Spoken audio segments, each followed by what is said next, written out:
What is going on, everybody? It is Wednesday night, and it is time for the I-71 Playbook Podcast. I'm BB, and with me, as always, is Mr. Columbus himself, BC. How are you? I actually do have a Columbus motif going. I did not notice that. Go Bucks, go Crew. You're doing better than Cleveland. So how you doing, I BB? mean, We took a bye week last week. we did take a bye week last week. Hopefully Doing you got good. rested. You got the No. get those injuries healed. Get those mental faculties back for our reemergence on the pod. My No. mental faculties have been on the pup list for a long time. So no. No, but I have my Factory of Sadness shirt on tonight because it's apropos. Um, yeah, That living is life. Yeah, we're gonna get to the midseason review and midseason preview of the Cleveland Browns, complete with $150,000 PSLs.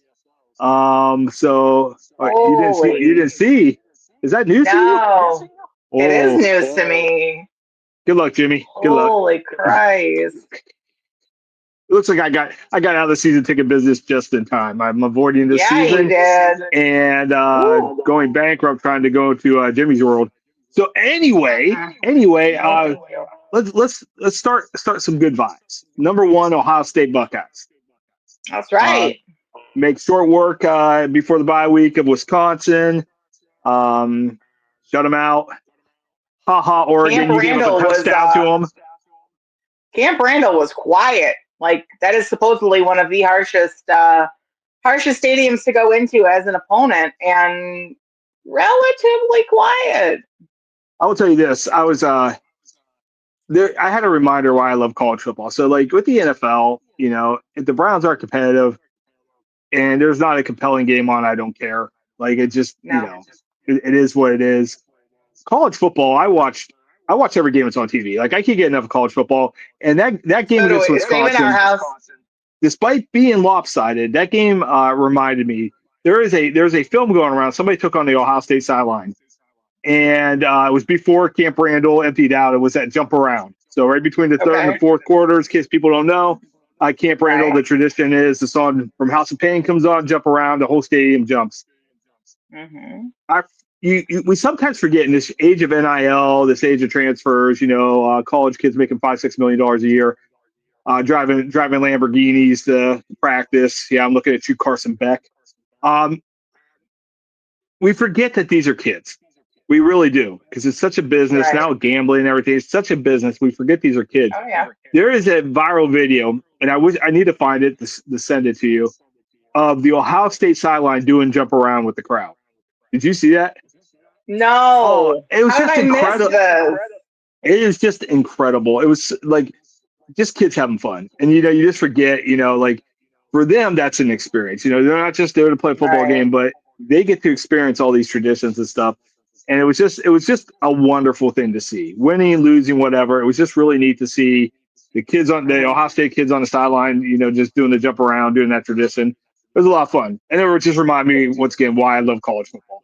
It's such a Yeah. great I game. mean, and that's one of the things that honestly, that unfortunately is going away from college football, um, because of the NIL, because of the transfer portal, is a lot of schools have traditions. Mhm. Um, we've got Hang On Sloopy. Wisconsin's got the Jump Around. Um, Michigan has Mr. Brightside, which is a song about cheating, which is, apropos. But um, all of that is kind of going away. Oh, Iowa has the wave to the children's hospital, which I think is awesome.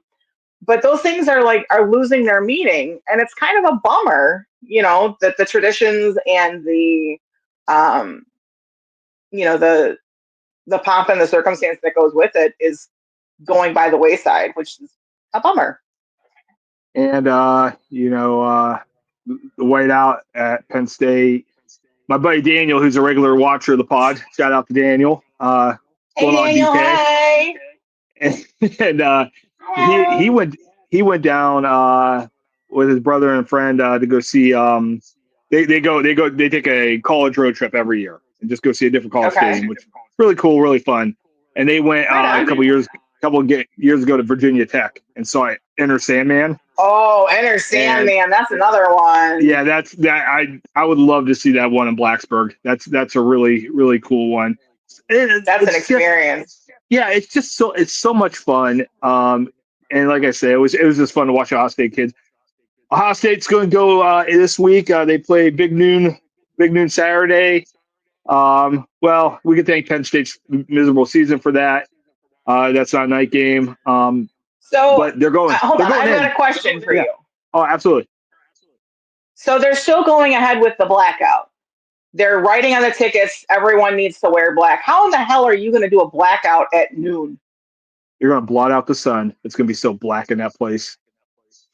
100,000 in black. Good song. Black Hole Sun. Good tune. Didn't the lead singer die not too long ago? He did. Yeah. Chris Cornell did pass away. Yeah, Chris Cornell. Thank you. R.I.P. Chris Cornell. But Ohio State's going into this game favored by 20.5, and I don't think we would have ever in our wildest dreams imagined that at the beginning of the season. When in a lot of polls, Ohio State was 3 and Penn State was 2. For some ungodforsaken reason, Penn State without head coach James Franklin and our buddy, our Northeast Ohio buddy Drew Aller. Ohio State just needs to go there, put this one away early, and get to Michigan. Just get to Michigan unscathed. Well, take care of business there, and then 1 versus 2 Indiana versus Ohio State and Indianapolis for the Big Ten. Love it. So at the beginning of the season, I was admittedly a little nervous for the Penn State game because there was so much hype going into the season with them. Drew Aller was coming off of a pretty decent season, shaping up to be another great season for them. And then the wheels didn't just fall off, they went off the cliff. So, and Penn State, they so badly want to have a rivalry with Ohio State. They're like, they're like a kid brother, who keeps poking at you and poking at you and poking at you. It's like, come on, I want to fight. And, you're just looking at him like, get the hell out of here. Go away. We have one rivalry and that's it. We don't have room for one more. But here's what I want to see on Saturday. One, I want to see as little of Dave Portnoy as possible. Please, for the love of Christ. He just irks the living hell out of me. But I don't want the cat and mouse game that we've seen all season. There's reports going, well, Ohio State really hasn't even cracked open the playbook. They're still holding stuff back in their pocket. No. It's blow the doors open. I want a bloodbath. I'm not going to lie to you. I want a bloodbath. Make a point. I want to come out of this game. A couple things. Julian Sains, the front runner for the Heisman. I want to come out of this saying, "Oh my God, even Penn State couldn't score a touchdown against them." What's game? We are going to be playing on November 1st. This is November 1st. Ohio State is. I just got that. Some of these jokes are just for me. Finger guns. Okay, so by the way, best thing ever. We'll talk about the Cavs here in a second. Remind me to tell you about Donovan Mitchell making a 3-pointer. It was amazing. But anyway, we are going into November, and the Buckeyes defense is giving up less than a touchdown a game. Right. It's just insanity. That's so dominant. And it is. There's no offense on their schedule the rest of the way until possibly Indiana or the playoffs where they're going to get challenged at all. This Penn State, they have good running backs, but they can't throw the ball. So, Ohio State's just going to crowd that line. Very much like they're playing the Cleveland Browns. And we'll talk about that in a little bit too. Because speaking of Ohio State alum, Mike Vrabel absolutely handed Kevin Stefanski his. But back to the Buckeyes. Buckeyes heavy favorites, and look to move on and once again keep this undefeated streak going. The hottest team in college football, and right now, unarguably the best team. I want a bloodbath. I don't want again. Yeah, put them away early. I want double digits before halftime. I want don't play the slow game, the cat and mouse. We're coming in late to the season. I want a point. It's one thing that you hung 70 on Grambling State. Okay, that's cute. Now we're at a game where one, it's in conference, and two, it's getting later in the season. So it's time to make a point. I want double digits by halftime. Listen to this, Buckeyes. Listen to this, Buckeye coaching staff. BB, the day after Halloween, wants a bloodbath. She wants a bloodbath. Right. She wants a bloodbath. Damn right. I want a delayed Halloween bloodbath. I want people to talk about this for years after that this was the Ohio Stadium massacre of 2025. That's what I want. I'm not even kidding. Like that's what I want. I know you're not. You're being legit. And I can't wait till like on the first drive, Penn State gets 2 first downs, and I'm getting text of you just absolutely losing your mind because it's going to happen. It is. I'm not even going to pretend like it's not going to happen because I do. Awesome. And okay, so in that same term though, so I tend to freak out about our defense on Saturdays. Meanwhile, I get barraged of texts on Sundays from you and my cousin, who I'm getting the barrage. Oh my God, Sunday. It was, and I don't know if you guys planned this, which is comical because you don't know each other. But yeah, I was gonna say, I want to make that clear to the pod. I do not know your cousin. He does not know. He's never met Christopher. But no, I'm getting text messages. One from him, one from you. It's like bang, bang. And I'm like, first of all, I'm not even in coverage to watch this abysmal game. I do not give a shit, clearly. It was a weird weekend for me because both the Buckeyes and the Lions were on a bye week. And I was like, this feels weird. Like I was like Ricky Bobby. I don't know what to do with my hands. So I don't know what to do with my hands. I don't know what to do. But if you ain't first, you're last. So so channel your inner Ricky Bobby, Buckeyes. You know, just wake up, piss excellence, and if you ain't first, you're last.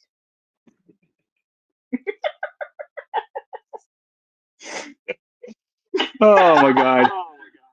Just a big American winning machine, Ohio State. That's right. So big hairy American winning machine. American winning machine. Moving on. The Cleveland Cavaliers have begun their season 3-1. Okay. They lost their opener, and here's the thing. Game 1, they're at Madison Square Garden. Not trying to make excuses, but no Darius Garland, no Max Strus, no DeAndre Hunter. They were all out. So 3-year starters are out. But since then, they've brought up 3 in a row. They've been dominant. And I'm telling you right now, folks, the most fun player in the NBA to watch right now is Donovan Mitchell. He is just okay. I honestly think he's on a mission for the MVP. Like I think he is on a mission. He is just like taking over games single-handedly. Game gets close, he just takes it over, scores 10, 12 points in a row, hits a three-pointer. Hits a three-pointer the other night, looks at the camera, and just finger guns it. I'm like, this guy's on a mission. This guy is on a mission. That is fantastic. Yeah, he's absolutely fantastic. Well, you want to hear a crazy stat? I just saw this. Watching the Cavs game the other night. He was a first team all NBA last year. First team all NBA. So first team is the top 5 players in the NBA. Right. He was only the 3rd player in Cavs history to be first team all NBA. LeBron did it. Wow. Yeah, LeBron's done it a number of times, and Mark Price did it 1 year. Mark Price. Like I'm sitting there, like Kyrie never did that. Brad Daugherty never did that. It's just like I was thinking about, a lot of the great Kyrie would have to Cavs. be involved with the team for him to be able to make a first team All American. So, oops. Hey, I hold on real quick, and despite the way he left Cleveland, there was a couple years there where he was unquestionably one of the best players in the NBA, including the year they I won the agree. championship. So I agree, but I thought that was just a crazy stat that Donovan was only the third Cav ever to do that. And right on. the East is wide open. The Cavs, knock on wood, stay healthy. They are the most talented team in the East. They play Boston. They're playing Boston right now, actually. Right now, And I but got the Boston spoiler without alert as Jason, we were. yeah, Boston without Jason Tatum this year. Still a good squad. Just when you're missing Yeah, your best player, it's hard. that kind of Um, sucks. but the Cavs, I just kind of want to warn people: if the Cavs don't win 64 games this year, it's okay. They're still going to win 50, 55 easy. They're just that much better than everybody. But don't get worried if they don't set. They really kind of, for lack of a better term, blew their load last year in the regular season, and they got to the playoffs, and it was slow going. And in Indiana, and there's another superstar who's not playing this year, Tyler Halliburton. Tyrese Halliburton. I said Tyler. Tyrese Halliburton's not playing this year. So the East is wide open. The Cavs have no better chance to get to the finals than this year if they stay healthy. So I'm kind of okay if they aren't at the top of the division. I mean, they keep it close. They stay in it. I would honestly prefer, like the history with a lot of Cleveland teams. I'd rather you get hot at the end of the season, yeah, ride absolutely. that going into the playoffs and beyond. So if they stumble a little bit this season, I'm fine. It's Okay. okay. We're good. They're gonna be experimenting with new things too, and got some new faces. They're young too. Uh, That's another crazy. Evan Mobley, who is garnering MVP talk this year. He was the defensive player of the year last year. People forget he's only 23 years old. He's 23. he's that young. Holy He's Christ! right. Like Wow. it's just insanity. Donovan Mitchell is the old man. I think he's 28, 29. Like it's crazy. Oh my God. All right. So Yeah. hold on a minute. I need to go take my Metamucil and lay down for a minute because at 28 years old, holy Okay. shit. Take your back pills before bed. So that No, I'll take my Tylenol PM so I only have autism at night. so it's that time. I caught that there. Uh-oh. Uh-oh. Ooh. So talk about Cleveland Spicy Browns. BC. Talk about Cleveland Browns. Factory of sadness. Factory of sadness. We're at the midseason. They have the bye right in the middle of the season. They're 2-6. Calls for the coach's job, the GM, quarterback. It's our typical Brown season that we are used to. Business as usual in Cleveland. But this year just feels worse for some reason, and I've been trying to figure this out last couple of days. Thought a lot about the Browns. Way too much.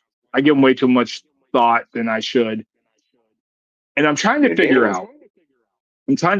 So once again, played little football in my youth. I'm no expert. I'm no X's and O's guys, unless I'm Madden. Anybody wants me in Madden, or college football. College football 25. Just let me know. At BC Spiel. At BC Spiel on Xbox Live. Who wants some? Okay, so so I've been trying to figure out one or two. I've come to one or two conclusions about the Browns. Okay. One, neither one's good. Neither one's good. Of course not. It's the Browns. Of course it's not going to be good. So conclusion number one is they just plain suck. That we've overrated the talent on this team. That Kevin Stefanski can't coach. I don't care if he's two-time coach of the year. He can't coach. Andrew Berry can't draft. They are absolutely negligent as a franchise, and they're stealing our money. That's number one. Number two Yes. is, and I really like the signs are there. They are purposely tanking from the owner down. And let me For tell you why. what? So let me tell you why. So here's the thing. Let's take Shador Sanders for instance. Okay, take Shador. Now we know Shador in college was the most accurate passer, one of the most accurate passers in the history of college. He's got a good arm, got a really good arm. He's athletic enough to move in the pocket. On everybody's, even his biggest critics thought he was a first round pick last year, late first round, maybe early second round at the worst. Even his biggest critics. A lot of people had him as the second best quarterback in the draft. Nobody had Dylan Gabriel as a top 6, 7, 8 quarterback in that draft. Nobody. But the Browns drafted him with a top 100 pick to be a career backup to whoever was going to eventually be their franchise quarterback. Right. Dylan Gabriel has been absolute dog crap in his 4 starts. And this is coming from a guy who wanted Dylan Gabriel because he wants a quarterback to be good. I was rooting for the kid. And nothing, a quarterback in the NFL has to do something, has to have some kind of elite trait to be good. Okay. Josh Allen, super athletic, big arm. Patrick Mahomes can make any throw from any angle. Lamar Jackson can beat you throwing, and he's one of the best running backs in the history of the game. They have elite skills. Baker's got a cannon and he's a gamer. Right. So all 4 of those guys have something that Dylan Gabriel doesn't have. Well, Baker does, and they're not playing in Cleveland. Right. We've talked about the draft. We talked about the conspiracy theories behind the draft. We talked about it ad nauseum. So let me just finish real quick. Dylan Gabriel made 2 of the worst plays I've ever seen an NFL quarterback make on Sunday, and I know you missed it.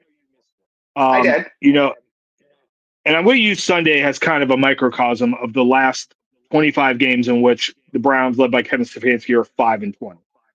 Okay, and which they have lost over half of those games by 3 scores. Think about how bad that is. That is the worst. That has never happened in the NFL for 40 years. That's how historically bad of a run they're on right now. So Dylan Gabriel he had 2 plays. Play number 1, he's in the pocket. He's like at the 40-yard line. He rolls out, and Isaiah Bond is way beyond. There's nobody within 5-10 yards of him. He's beat him. Dylan Gabriel just needs to throw the ball into the end zone. It's an easy walk-in touchdown. It is easy walk-in. Instead, he stops. He throws off his back feet. Isaiah Bond has to stop and run back toward him to jump up to catch the ball and get shoved out of bounds. No catch, no nothing. Now, I'm going to tell you right now, there were, we're just going to say there's no bye week for the sake of this argument. 31 of 32 starting quarterbacks in the NFL, that's a touchdown. It's not close. It's an easy touchdown. Oh, it's a blown coverage, or Isaiah Bond did something. Dylan Gabriel underthrew him by 7 yards. I mean, it was. I just sat there and I went, this kid can't win. But it gets worse. It gets worse. Third quarter, the Browns get the ball at the 1 yard line. He's standing in the end zone. He has Gabe Larberdan actually streaking free up the middle. If he hits him about the 35, 40 yard line, it's a 99-yard touchdown. Harold Fannin goes out for like a 10-yard out for the sideline. Dylan Gabriel throws the ball to the sideline at the 3-yard line, where there is not a human in sight. There's not a human. My favorite play in college football, or in all of football right now. And so it's a safety. It's a intentional grounding. Of course. And there was he's not under pressure. There's nobody in the area. And that was enough. I had seen enough. He does nothing. He does nothing to help a team win. And now he's costing his team literal points. Plus he threw 2 terrible picks. So that's that. So if you wanted to try to win and turn something around, you have Shedeur Sanders sitting on the bench. Okay. We don't know what he has in him. We haven't seen. He hasn't got a chance yet. Why wouldn't Kevin Stefanski play him? Because at least some things are going to happen, right? At least some things are going to happen. The fans are going to be excited. You're going to fill up the stadium. If the door comes in, you're going to fill up the stadium. Okay, there's going to be a lot of number 12s in that place. You're going to get positive coverage for the first time and not be the laughing stock. Literally, the Patriots are laughing at him. They are laughing at the Browns. The Steelers were laughing at him.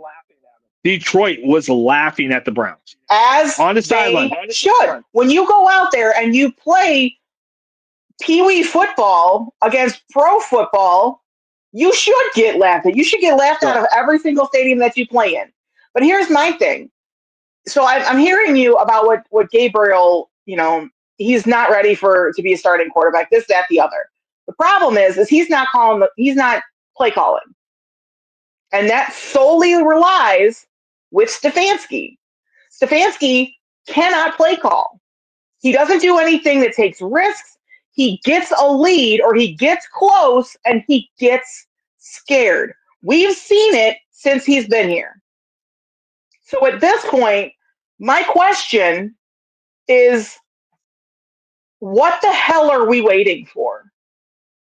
There are coaches that have been on squads that have our record, and they've been fired. What are we waiting for? Well, Does Stefanski have pictures with Jimmy and D that are controversial? Did he talk to Hugh Jackson? Because that man couldn't get fired or arrested in the city of Cleveland.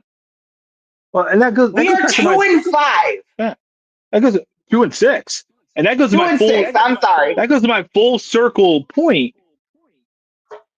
The only way this makes sense, other than Kevin Stefanski being incompetent, and we know he's a smart guy. We know these guys are smart. They might not be football smart, but they're smart. So other than them being incompetent and we just being terribly overly optimistic about the talent on this team, or they are purposely doing this because it makes no sense at this point not to play Shedeur Sanders. There is not an argument there is not to play the kid.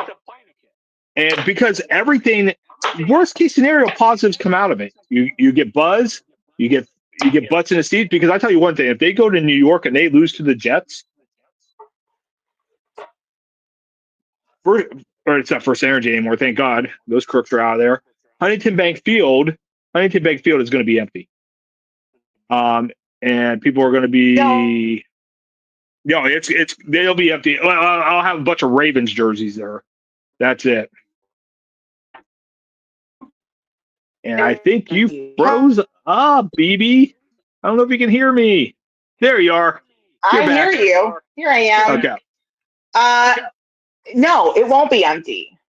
This is a team that went 0-16, that went 1-15, and people were still there. So don't give me the stadium is going to be empty. No, it was pretty but empty. People are still going to go. People are still going to go. But I agree with you. What the hell are we waiting for? Because now, did you see the last home game? I saw pictures and I saw videos. There wasn't 45,000 people in that place. So you literally have, because now you wanted spicy BB, now we've got spicy BB. Because I had moved past anger with this team. I've moved on to apathy. Because until it goes, like I said, you have to literally set this entire thing on fire and rebuild it. So from Jimmy down, I don't care if it's the kid who empties the candy machine, burn it all. Lay off that kid. But here's that kid's just trying to do his job. He's trying to make a living. He's probably making minimum wage. That's fair. No, why are you picking on that kid? Don't fire Timmy the vending kid. Okay, never mind. Sorry, justice for Timmy. Moving on. Anyway, now you're sitting here. You're 2-6. You're an absolute trash fire of an organization, both on the field and off the field. Now you've got the only producing pieces of both your offense and your defense are injured. Quinshawn's got issues with his shoulder now. Schwechinger's got a high ankle sprain. I don't know what point you're trying to prove. What do you have to lose by putting Shedeur in at QB? Genuinely, I am very curious. What do we have to lose? Are you afraid that you're going to luck into a win? And that's because exactly don't tell me this. No, you're exactly right. Sorry, go ahead. You're exactly right. And if they are tanking, for what? For Arch Manning? No. Fernando Mendoza. Absolutely. Who? The quarterback for Indiana, Fernando Mendoza. That's who they're tanking for. I'm not joking. He's gonna be the only quarterback next year we're taking in the first round. No. We're gonna have this conversation now. I'm gonna say the same thing that I said for Indiana last year, and the same thing is being said for Ohio State. Who have they played? Who, Indiana? Yes, the closest. Hold on. The hardest team that they've come up against is Oregon. They beat Oregon in Autzen. That's a huge win. They beat the living piss out of Illinois. That's a big win. They just beat somebody else. They just had another big win. Who did they just beat last week? So UCLA, who was on a 3-game winning streak, they blew them out of the water. And I'm not saying UCLA is going to be great, but still, they were playing their best football of the year. UCLA and great football is not in the same conversation. Okay. So they have two of the better wins in the NCAA this year. You can't argue that. So why are we tanking again for another rookie quarterback that you're not going to start and you're going to screw around with? And I don't understand because we said worst case with Shedeur, right? Shedeur comes out there and he's terrible. Okay, you sold some more jerseys, you got some butts and seats, and you got the national media. They finally get off you about playing the kid. Okay, a lot to accomplish there. If he's not good, you still tank, goal accomplished, and you go back to Dylan Gabriel. Let me just propose this to you before you destroy your camera. I'm losing my lighting setup here. That's all right. That was the sexiest palm I've ever seen on the internet. I know, right? So the first one is free. So here's the thing. Shedeur comes out and gives the offense a little life. They may win, they may not win, but they score more than 15 points in a game. They get over that dreading. Okay, so he comes out there and he actually looks promising. Right. And by the way, has the talent to do so. He absolutely has the talent to do so.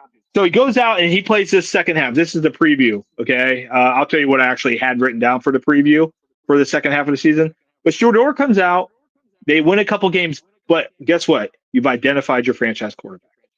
And now you go into the first round next year. Okay, you're not going to be very good. You go in the first and second round, and you're going to have 3 of the top 40 picks.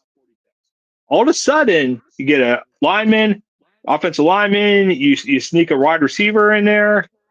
Love to see Carnell Tate, come to the Browns, and you get another offensive lineman. And all of a sudden, all of a sudden, you have a nice strong core, and you have the quarterback thing solved.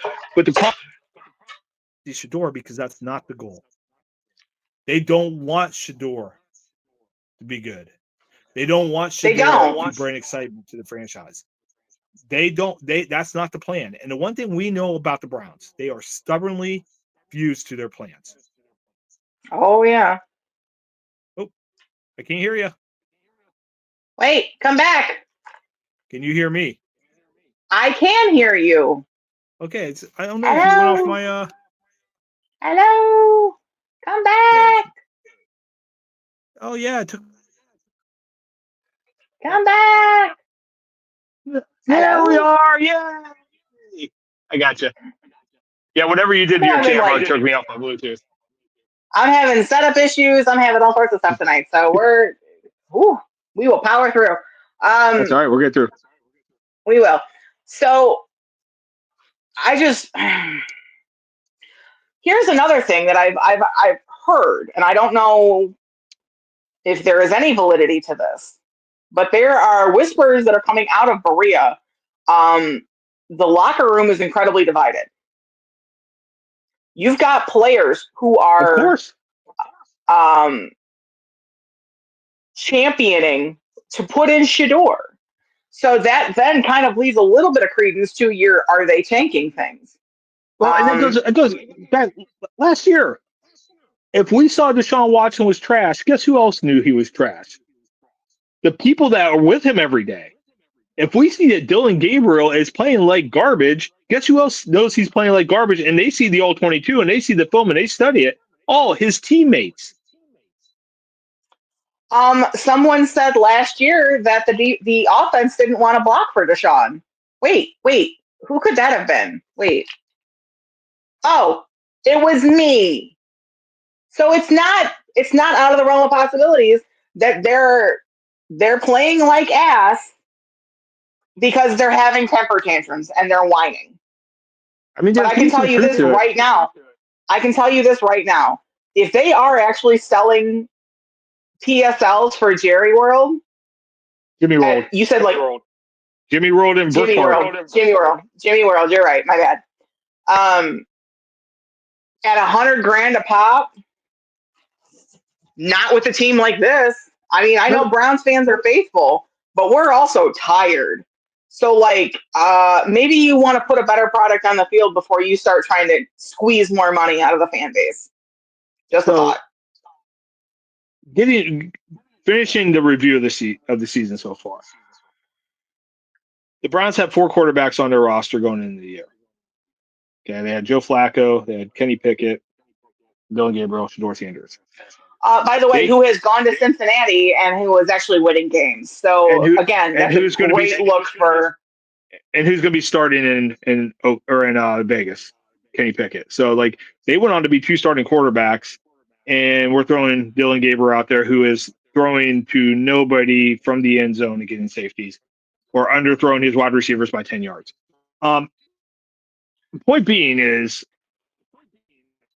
my preview for the second half of the season, there's a line in a movie that came to mind when I started thinking about what the second half of this season was going to be like for Browns fans. Have you seen Rocky 3? Oh my God, not for a while. Yeah. Do you remember who the bad guy was? It wasn't Apollo Creed. It was Mr. T. Blur together. Oh, Mr. It was Mr. T. Mr. T played was that Clubber Lang. It was also Mr. T. Yeah, Clubber Lang, and then wasn't Hulk Hogan was in at the beginning. Wasn't Terry Bollea in there? Was some of the worst acting I think I've seen ever. Yep. And they go for the first time, spoiler alert for a movie that's 40 years old. The first fight between Clubber Lang and Rocky Balboa, Clubber kicks the crap out of Rocky. Whoops. Right. And before that fight, they're interviewing. Rocky movies went. Yeah, they're interviewing Clubber before the fight, and the guy goes, "Clubber, what is your prediction? What are we going to see in this fight?" And he just looks at the camera and he goes, "Pain." Yeah, that's what's it like being a Cleveland Browns fan? Pain. So Browns fans, my advice to you: use this bye week. Yeah, use this bye week wisely. And this is what you're going to do. You're going to actually use the bye week as a practice week. And that practice week is a week free of Cleveland Browns football. And I want you to go out. It's going to be like 50 and sunny out Sunday here in Northeast Ohio. I want you to go out. I'm going to go clean my gutters. I'm going to actually start putting up the Christmas decorations. I'm not going to put anything out. I'm not going to light it up, but I want to get a start. Okay. I go big at Christmas. So I know. I'm going to start putting stuff out. And that's what I'm going to do with my Sunday. And then the following Sunday, while the Browns are losing to a helpless Jets team at MetLife, I'm going to do something else. And then the week after, when they come home and they play a Lamar Jackson-led Baltimore Ravens, and they get the break speed off them again because they're starting all 5'9" and 3/4 of me and Dylan Gabriel. I'm left-handed too, Dylan, just like you, buddy. Me and you are twins. Here's the thing.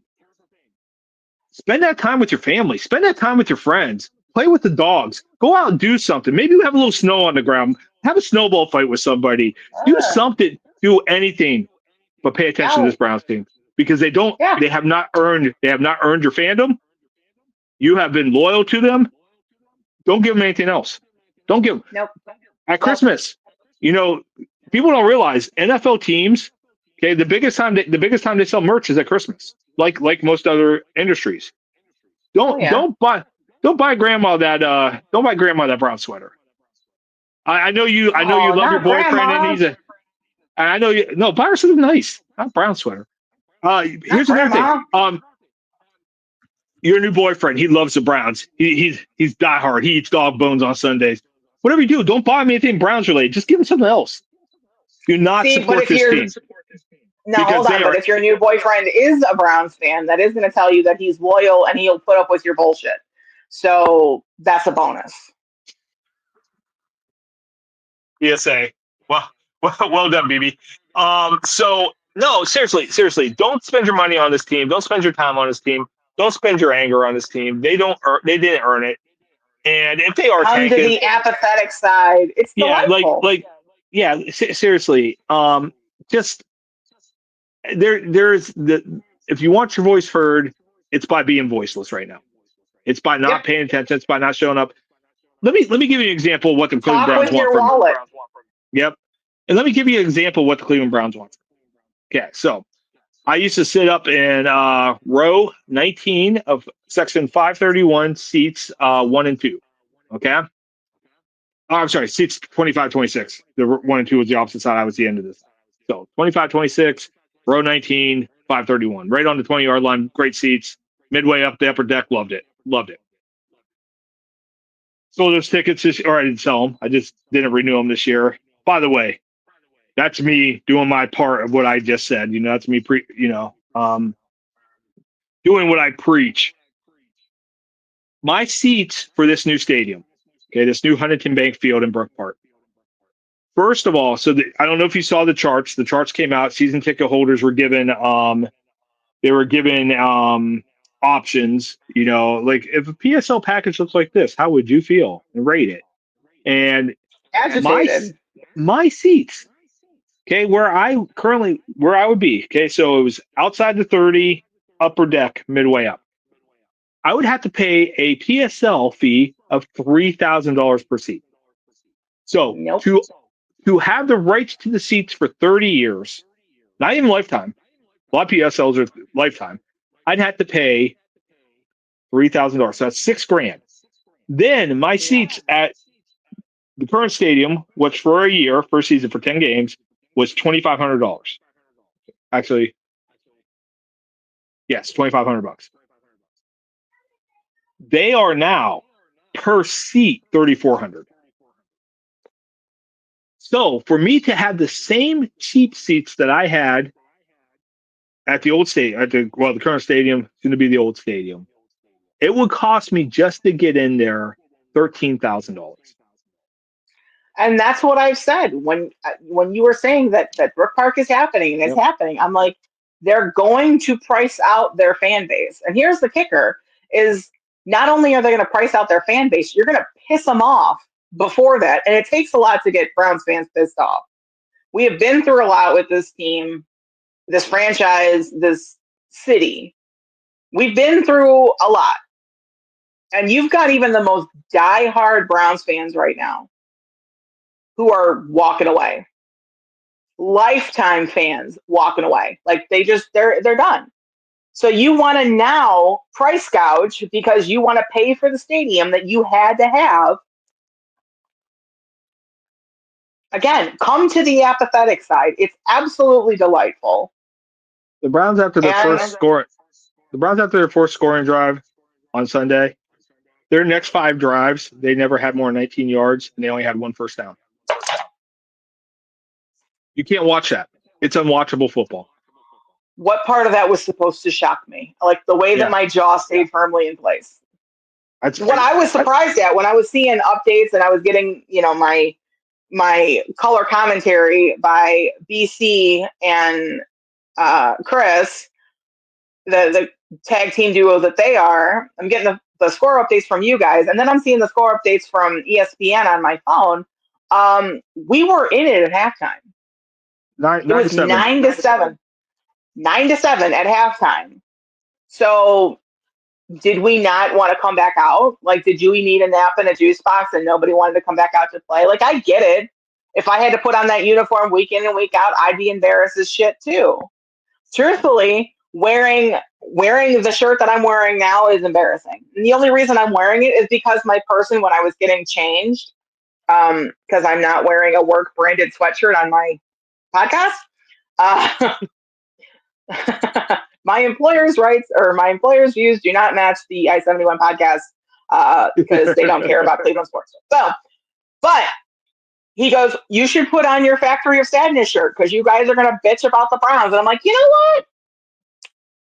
Bet. Good call. Good call. It was a great call. So, yeah, I fully support doing anything else on Sunday. Literally anything else. And honestly, if they lose to New York, who just got their first win last week, if they lose, and I said this when we went into the Miami game, and then they made me a liar and ended up putting belt to ass on that poor little boy on the sidelines in his sweats with his vape.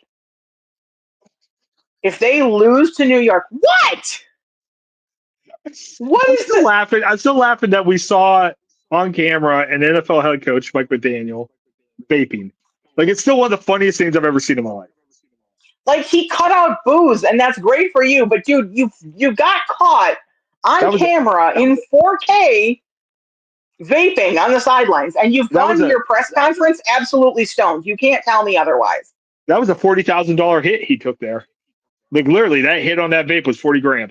Anyway, it was worth it. Anyway, moving on. But so if we lose to New York, I am telling you here and now. I said it then, and I'm gonna say it now. I'm absolutely done. We will not talk about the Browns on this podcast. I will not. No, I'm not even kidding. This will be the shortest podcast in history. Well, then it'll be the shortest podcast in history, and we'll have to find other things to talk about. I mean, here's the kicker. For what? We have spent 27 minutes talking about a team that is absolutely terrible, that is sitting there at 2-6, who couldn't find their way out of a wet paper bag with instructions, a flashlight, and a coloring book. For what? So here, and if you're not going to here, hold on, and I know, and here's why, because you get spicy, BB. But here's the problem: if you're going to make me keep talking about this shitty football team, and you're going to continue to hog tie my hand so that I can't say the words that I want to say, we're not going to talk about them anymore. So here's the thing: you are giving you're giving therapy to some people right now. I'm telling you that right now. And that's what, I am absolutely the reason why some people are in therapy. I'm not. You are there. You are a lot of Browns fans therapy right now. Now hold on. I'm not. I want to tell you where I checked out. You want to know where I checked out, and you actually have the text to prove it on Sunday. So the Browns have the ball with about 4 minutes left in the second half. They're up 7-6. They've already missed a field goal. They haven't moved the ball. The first play from scrimmage is a flea flicker that Dylan Gabriel spikes at the foot of one of his linemen. So he flips it back. There's nobody there, and he just throws it to the ground on a flea flicker. That's down one. Down two, they try to run the ball. They lose a yard. So now it's 3rd and 11. Dylan Gabriel throws backwards 5 yards to his wide receiver, Gabe Larvidan, who goes to throw back over to Jerome Ford, who got lit up and he better call him Mr. Spillane, because Spillane lit him up. So Jerome Ford is like on the ground, probably snotting out his mouth, and Gabe Larvidan runs for 3 yards. And it was at that point I'm like, they're going to, and I said it, you saw it, I said, they lost this game. They're going to lose this game. There's not a chance in the world they're going to win this game when they're calling plays like that. Oh, that was a 3-play series, 3 and out. They kicked back, they punt. New England comes to down, kicks a field goal, 9-7. Browns get the ball to start the second half, and they go 3 and out. And then New England scores 20 in a row. And it's just like, what are we?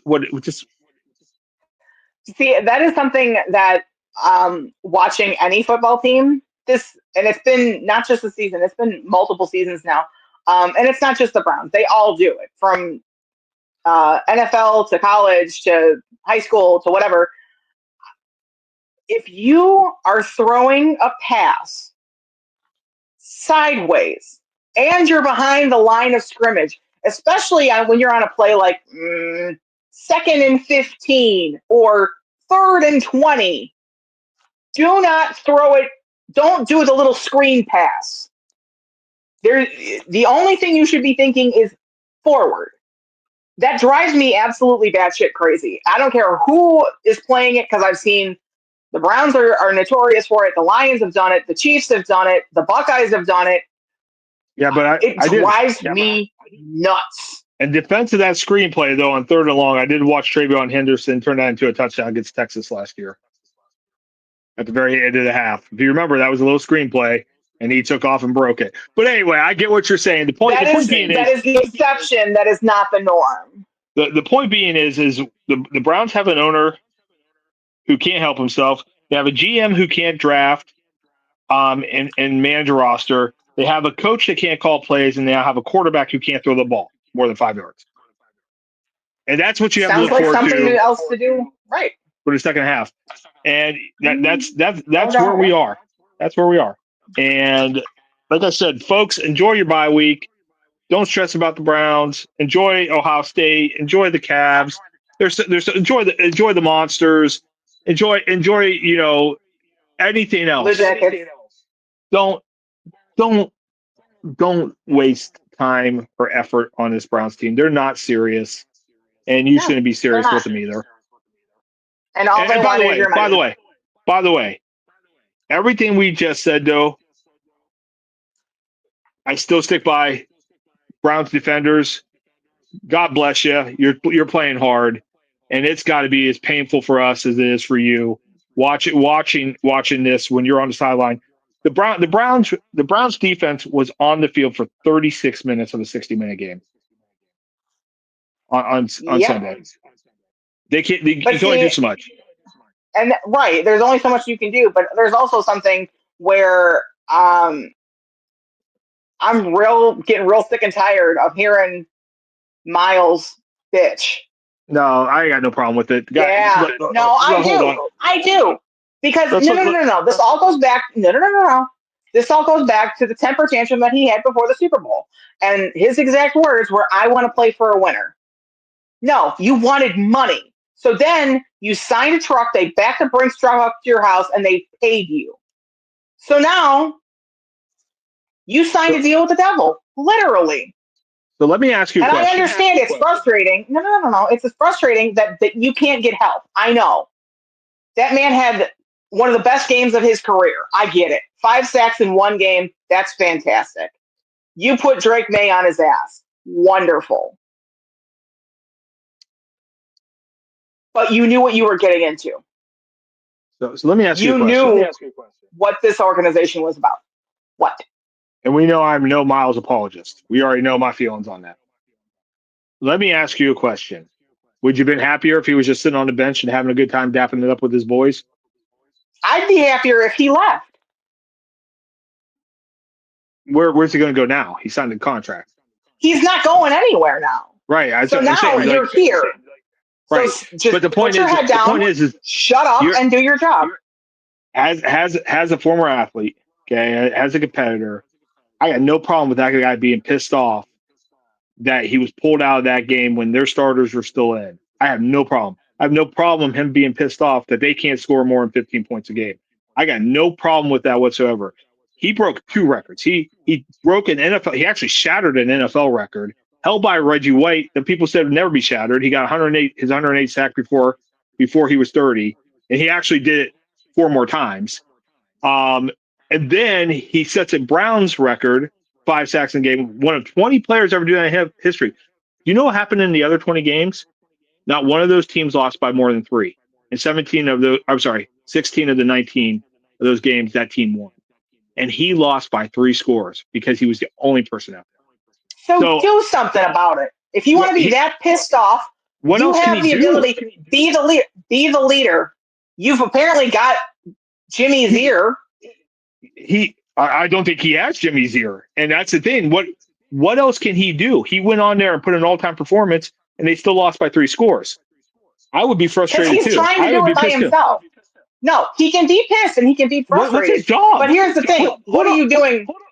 What's his job? His job is to sack the To put quarterback. Drake May on his ass. And he did it To put 5 Drake May on his ass. freaking times. Right. So there's no way to say that he's trying to do it. He did his job to a historic level on Sunday, and they still lost by 3 scores. That's not him. There's nothing else he can do. I'm not saying it's him. I'm not saying it's him. But what I'm saying is, I'm tired of hearing the snide and the pissed off comments in the press conferences, because what is that going to do? Hopefully it does something. It's not doing anything. But what's he supposed to do? Okay, so let me ask you a question. Okay, you are the best player on that side of the ball in the NFL. You are a first ballot Hall of Famer. Are you supposed to go into a press conference and say, oh, I love the direction of the team. I love the fact that we can't score 13, 14 points. I love the fact that the defense is on the field for 2/3 of the game. What is he supposed to? Why can't he be pissed? Don't say anything. He can be pissed. He but if you're not going to actually change anything. Is he supposed to Marshawn Lynch it? I'm just here so I don't get fined. Yes. I'm just so here. Yes. No. Yes. You speak your mind. You want to be a leader. He's being a leader. He is speaking his mind. No, he's not being a leader. I don't know what else you want. He's not being a leader. Oh. What else do you want from the guy? Like, how are you making me defend Myles Garrett? Like, how are you making me go to bat for him especially after last year? But because again, if you're not going to change the problem, if you're not going to actively work to change the problem, then don't bitch about your situation. That's what he's trying to do. Well, what else can he do? He's going out there and he's playing. Once again, he's having arguably one of the best first halves of a season that any player's ever had in the NFL. He is playing that historically good. Hold on. It's not just him. It's not just about him. Right. Here's the thing. He's doing his part on the field, and now he's going to the press conference saying, we got to get some things changed. Somebody's got to speak publicly about this. If he goes out there and says, we're just waiting for the offense to get going, and they'll get it going, and we all believe in Dylan, and we believe in Kevin. If he says that, then people are going to call him a sellout and not a leader. Like, he can't win. That dude is going out there, and he has given us one of the best defensive seasons in the history of football right now. Now, we're only halfway through. He might fall off. Who knows? But right now, he has given us one of the best defensive – like, his advanced analytics. I know we don't get into that deep, but his advanced analytic measures, okay, are like they're changing the way they have to analyze players. He's that good. So when that happens, he's doing everything on the field he can, despite some people saying he doesn't do enough. I don't know what else he can do. He is going into press conferences and he is stirring the pot up because he's talking to Jimmy. When he's on that mic, he's talking to Jimmy. He's saying, we can't do it all. He's being honest. What else do we want from the guy? That's all he can do at the moment. At that point, there's more players on the Cleveland Browns than Myles Garrett. Right. And there are some other ones on the defense playing great. Grant Delpit is playing at all-pro level. Carson Schwarzenegger might be the defensive player rookie of the year. Denzel Ward is going to be a first-team player. Like, we're gonna keep going. We're going back and forth, and we're just going around and around. Yeah. And once again, I want somebody to tell me what else Myles could do that he's not doing right now. And like I said, I'm not one. We know this from the history of this pod. I am not a guy to defend him, but there is nothing else I know that guy can do that we are seeing in front of us on the field or at the podium. I don't know what else he could do. He is not the problem. He's the only good thing about this team right now. Him and a couple other members. I never said he was the problem. I'm just saying I'm tired of him bitching the fact that it's not getting better. He knew the score when he re-signed here. He knew what they were in for. Regardless of whatever bullshit lies they fed him to get him to sign that contract, he knew what he was in for. Okay, that's now the question. You're here. So that's the question. What did they tell him? You remember he said they told me they have a plan, and he smirked. Maybe they did tell him something. Maybe they didn't say, "Oh yeah, we're going to actively tank," and maybe he believed They them, fed and him maybe that's why he's bullshit, pissed. lies, and rainbows. That's what they fed him. They Well, then said that's anything that they had to say to put pen to paper and keep that man in Cleveland. They did. okay, and that's what happened. Then why is that on Miles? They told me I had a plan. They Because told you me I had a took plan the quarterback. money. You took the blood money. Oh, that's not. No, come on, come on. They gave him they made him the highest paid non-quarterback in the NFL. Like he there's no Right. doubt he got well To compensated. play for a shit ass team. But once again, we don't know what they told him, and we don't know if that's what's fueling his anger right now. I don't care what they told him. Okay, well, I obviously, don't. so it doesn't matter if they said, "Hey, Miles, we're going to do A, B, and C if you sign here," and then they don't do A, B, and C, and he's stuck. That doesn't Right. matter. Okay, okay, hey, That's on him. okay. I think we're going to agree to disagree on that one. That's fine. Miles, if you're watching the pod, I want to have you on here, man. I want to talk to you. I want to pick your brain. I want to see what's going on. I want the 411. I want the scoop. I want the skinny. And BB promises she'll behave herself.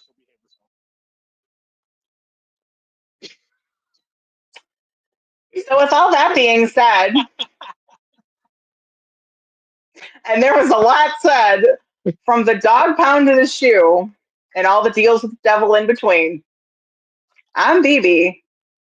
I'm BC, who still loves BB. Don't get it wrong. She's still the best. We'll fight off pod. It's fine. Oh, No. yeah. Once again, when we get to Patreon, they'll get to see the actual fight. I got my boxing gloves, so hold on now. Hey, no. You know what I got? You know what I got for you? Finger guns. I hate your handsome face right now. I really do. I hate your handsome face. All that. I hate that handsome face. This has been a very spicy edition of the I-71 Playbook Podcast.